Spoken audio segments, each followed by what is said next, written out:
Ok. Maintenant que nous sommes d'accord, que nous sommes obligés d'investir et que ce n'est pas une option, même pour les salariés, comment faire pour essayer de déterminer quels sont les secteurs dans lesquels il faut investir? Comment faire pour déterminer quelles sont les opportunités que notre environnement offre et qu'il y a à saisir? Alors, là-dessus, la réponse n'est pas parfaite. Mais moi, j'ai essayé de mon expérience. Comme je vous ai dit, j'ai connu pas mal d'écueils. Je vous ai cité au moins 3 faillites. Donc, de mon expérience, moi, j'ai identifié un certain nombre de critères que vous pouvez prendre, vous approprier et essayer de les enrichir par votre expérience personnelle, par vos qualités, par vos compétences, parce que nous sommes tous différents. Et essayer de voir quels vont être les éléments qui vont vous permettre de déterminer quels sont les secteurs pertinents et les opportunités intéressantes à saisir dans notre environnement. Dans le premier point, pour moi par exemple, pour qu'un secteur soit digne d'intérêt ou une opportunité, il faut que ce soit un secteur d'activité très dynamique. Quand je dis dynamique, ça veut dire qu'il doit avoir une croissance. Quand je dis que ça doit être dynamique, il faut que la profondeur du marché soit importante. C'est-à-dire que pour moi, si on vient me dire qu'il y a 100 000 personnes au Cameroun qui ont besoin de téléphones, de smartphones, pour moi, ce n'est pas un marché qui est profond. Parce que 100 000 sur 25 millions d'habitants, c'est extrêmement faible. Mais tout à l'heure, quand on parlait d'immobilier, je vous ai dit qu'il y a 2,5 millions de déficits en termes d'offres de logement au Cameroun. Et l'État prévoit en construire 1000 par an. Et la population camerounaise augmente chaque jour. Les gars font les enfants. Imaginez le potentiel, imaginez la profondeur du marché. Ça veut dire que même dans 50 ans, on n'aura pas satisfait la demande en termes de logement. Ça, c'est les statistiques du gouvernement. C'est le gouvernement qui dit qu'il manque 2,5 millions. Bon, je ne fais pas dans la politique. Peut-être c'est plus. Il y a de fortes chances. Donc, vous voyez un peu ce que j'appelle la profondeur d'un marché. Et c'est pour ça que moi, par exemple, pour ce critère, je vais valider l'immobilier. Le potentiel de croissance, comme je disais, en plus de ce déficit qu'il y a, la population grandit. OK? Un rendement élevé. Si vous choisissez d'investir dans un secteur, il faut que le secteur vous apporte un rendement élevé. Parce que le but du jeu, comme on a dit, c'est de retenir et de récupérer de la marge, d'obtenir des bénéfices de son investissement.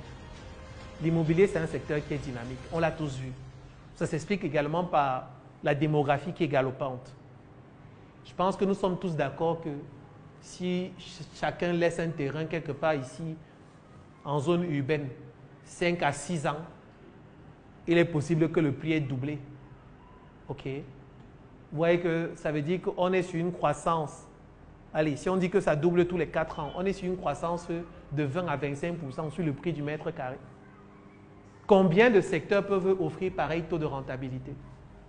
Moi, j'ai vendu le poisson. Sur un carton de 20 kilos, on gagne 1000 francs. Et on vend un carton à 24 000. Ça veut dire qu'on travaille des taux de rentabilité de 3-4%. Et après, dans la rentabilité, dans la marge brute, là, il faut payer le courant. Il faut payer les employés. Ensuite, Eneo coupe le courant. On dit, boss, il faut allumer le groupe. Le groupe tourne 2 jours. On s'est dit que, hey, le carburant. Donc, avant d'avoir vendu les cartons, vous avez déjà fait une perte. Ensuite, comme on l'a dit, dans le cadre de l'immobilier, les terrains ne se déprécient pas. Même si on verra tout à l'heure qu'il y a quand même des risques dans le secteur.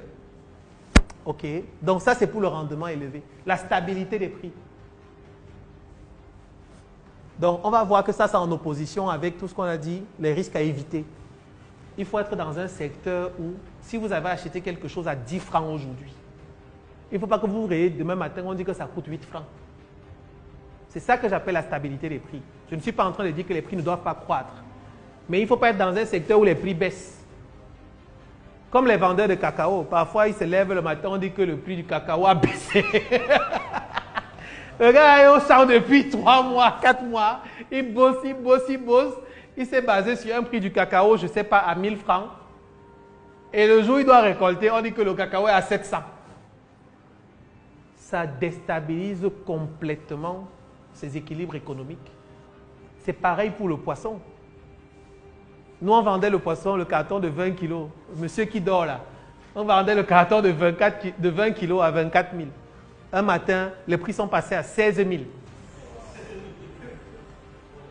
C'est-à-dire que tu vends à 24 000 en gagnant 1002, entre 1000 et 2000. Un matin, ça passe à 2000.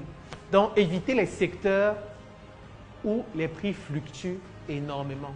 Et où ça ne fluctue pas à cause de vous. OK? C'est ça la stabilité des prix. La faible exposition du capital. Il faut choisir les secteurs où quand vous allez investir, que ce soit dans l'activité de quelqu'un ou que ce soit dans vous-même en fait. Même si ça se passe mal, il faut au moins que le capital investi reste. Je m'explique. Si vous achetez un taxi, ok. Si vous achetez un taxi lundi, vous achetez un taxi lundi. Non, le taxi est bien. Le taxi sort à 10 h, on vous appelle qu'il a fait l'accident. La valeur de ce taxi a été, c'est-à-dire votre capital. C'est-à-dire, bon, ça dépend, parce qu'il peut faire l'accident, la voiture est irrécupérable, votre capital a disparu. C'est-à-dire, il peut faire aussi l'accident, bon, c'est récupérable, mais votre capital, c'est-à-dire le premier jour, est déjà dégradé de 30%. Ça, c'est un cas. Mais imaginons même le cas où il travaille même normalement. Non, il travaille même normalement. Il tourne bien 1 an, 2 ans. Au bout de la 3e année, en fait, c'est-à-dire, le gars, il n'a rien fait de mal, mais la valeur de votre capital, je parle du taxi, est dépréciée. Il va commencer à vous dire que patron, en fait, ça consomme plus. Patron, maintenant, avant, on dépensait 10 000 pour l'entretien. On dépensait 10 000 pour l'entretien. Maintenant, je suis à 30 000 pour l'entretien. Ce n'est plus rentable de continuer avec cette activité. Vous voyez un peu. Et c'est encore une différence avec un des secteurs dont on va parler, donc l'immobilier. Où en fait, lorsque vous avez acheté un terrain ou que vous avez réalisé un investissement locatif, votre capital n'a pas disparu. Au contraire, pendant que vous avez un flux de revenus, donc du cash flow qui entre, si c'est un investissement locatif, votre investissement, votre capital de départ, lui s'apprécie. Parce que le mètre carré, là où vous avez fait votre investissement locatif, qui était à 15 000, 1 an après est passé à 17 000. 2 ans après est passé à 19 000. 3 ans après est passé à 20 000. Et pendant ce temps, vous avez eu vos loyers, exactement comme celui qui a fait le taxi a eu sa recette de taxi. Vous voyez la différence un peu? Vous deux, vous avez eu le cash flow parce que le gars des taxis va dire que oui, Aka, j'ai récupéré ce que j'ai mis dans le taxi. Mais il est un peu limité. Parce que lui, pendant qu'il a récupéré du cash flow, vous aussi, vous avez récupéré du cash flow. Mais à la fin de 3 ans, votre capital de départ, en plus du cash flow que vous avez, a augmenté. Et lui, son capital a disparu. Vous voyez un peu? Mieux, au bout de 3 ans, vous êtes capable de dire au banquier que, bon, ma maison-ci, je vais mettre ça en gage. Avance-moi même alors 5 ans de loyer. Ce qui est plus compliqué dans le taxi. Donc, en sélectionnant les secteurs et les opportunités d'investissement, toujours essayer d'éviter les secteurs, ou du moins privilégier les secteurs où vous avez une faible exposition de votre capital. Qui est de dire que quand vous mettez votre capital, même si ça se passe mal, c'est-à-dire le locataire ne paye pas le loyer, au bout de 3 ans, on dit que grand, ça va, tu es fort, va être à malchance. Même en le chassant comme ça, en fait, votre bien aura pris de la valeur. OK? Vous aurez eu des problèmes de trésorerie, mais le capital que vous avez mis ne sera pas perdu. Et au contraire, la valeur qui a été engrangée pourra même peut-être vous permettre d'amortir les problèmes de trésorerie que vous avez eus. On se comprend? OK. Oui.